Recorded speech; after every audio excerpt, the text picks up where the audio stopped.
Əgər cərəyan bizə nöqtə verilərsə ya da x olarsa, bizdən B induksiya vektoru soruşularsa, o zaman biz sağ yivli burğu qaydasına görə tapırıq.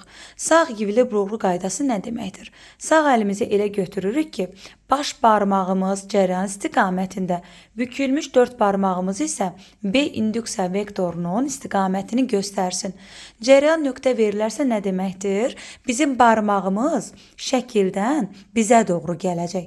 4 barmağımız isə B induksiya vektorunun istiqamətini göstərəcək. Yəni gördüyümüz kimi saat əqrəbinin əksi istiqamətində fırlanacaq.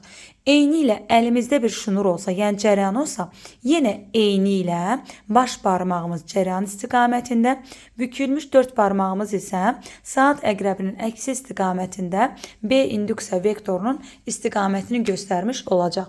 B induksiya vektorunun istiqamətini göstərsək, dediyimiz kimi saat əqrəbinin əksi istiqamətində göstərmiş olarıq. B də eyni ilə sürət kimi çevrəyə toxunan yerləşir. Sürəti də göstərmiş olsaq, bu cürə çevrəyə toxunan şəkildə göstərmiş olarıq. Buradan da qütblərimizi göstərmək üçün paxlavalarımızı çəkərik. Paxlavalarımızı çəkdikdən sonra həmin o paxlavaların içərisində qütblərimizi yerləşdirəcəyik. Yadımızda saxlayırıq.